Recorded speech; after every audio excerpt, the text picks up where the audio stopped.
Hürmetli televizor qarawçılarыбыз, бүгінгі мәгълүмати сәхифәбезне biz 90 еллык тарихы булган, райондашларыбыз яратып укый торган Маяк газетасына һәм аның киләсе ярты елга язылу кампаниясе үзенчәлекләренә багышларбыз.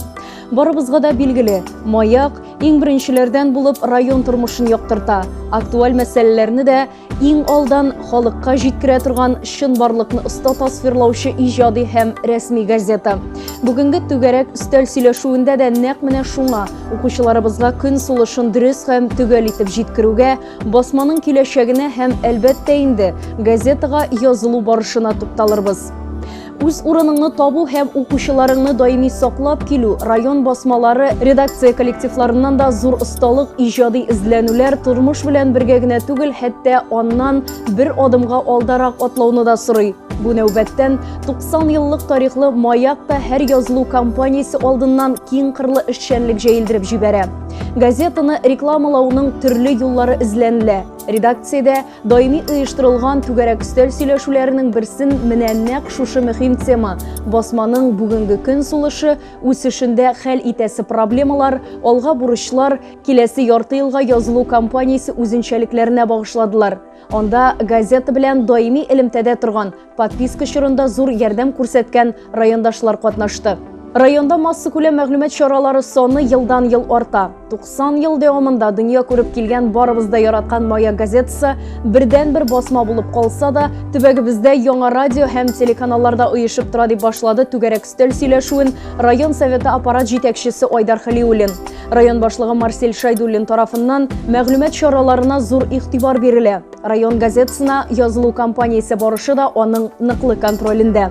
Республикада Маяк газетасы иң күп тиражлы район басмаларының берсе булса да, әле тынычлап калырга иртәрәк. Әбүнәчеләрнең тагын да артуын теләр идек. Монда хезмәт коллективларының да активлыкны арттыру сорала.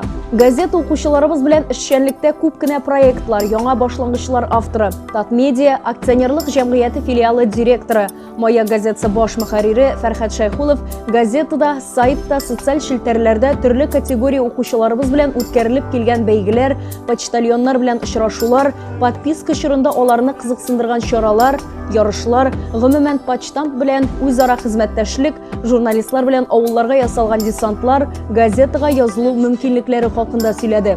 Инде республика җитәкчелеге дә менә быел туган телләрне саклау нигезеннән инде тагын да милли матбугатка зур игътибар бирә башлады. Киләсе 2021 елда бигрәк тә туган телләрне саклау елы буларак шушы матбугатыбызны үстерергә план корылды.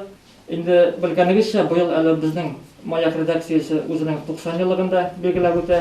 Ел дәвамында әлеге уңайдан үзебезнең язылучыларыбыз белән, почтальоннарыбыз белән, укучыларыбыз белән бик матур чаралар үтте.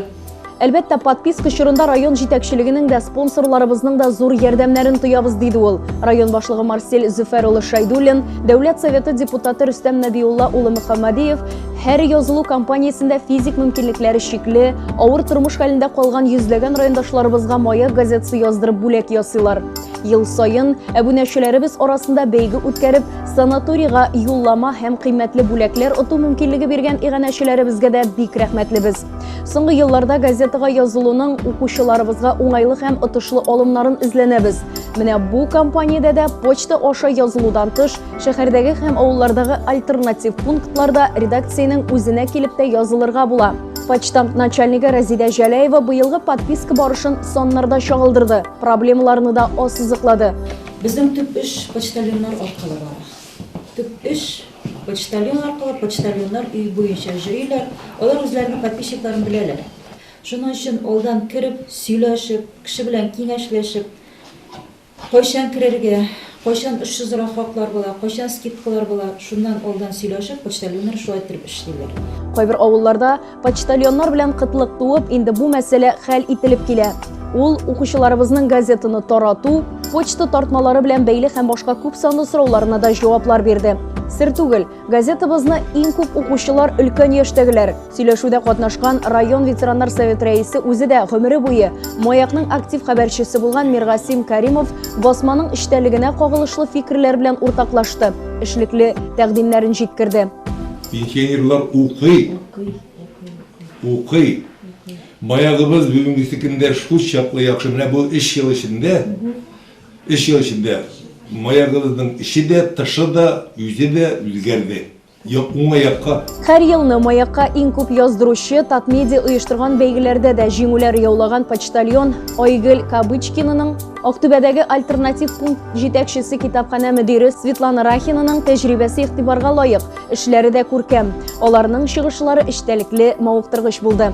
Әлбәттә, түгәрәк өстәл сөйләшүе бик күп үзенчәлекле якларны, әле кул җитмәгән мөмкинлекләрне дә ачты. Анда җиткерелгән тәкъдимнәрне әлбәттә эшчәнлектә һичшиксез кулланырбыз. Проблемаларны хәл итү юлларын бергәләп эзләү үз нәтиҗәләрен бирер дигән өметтә калды катнашучылар.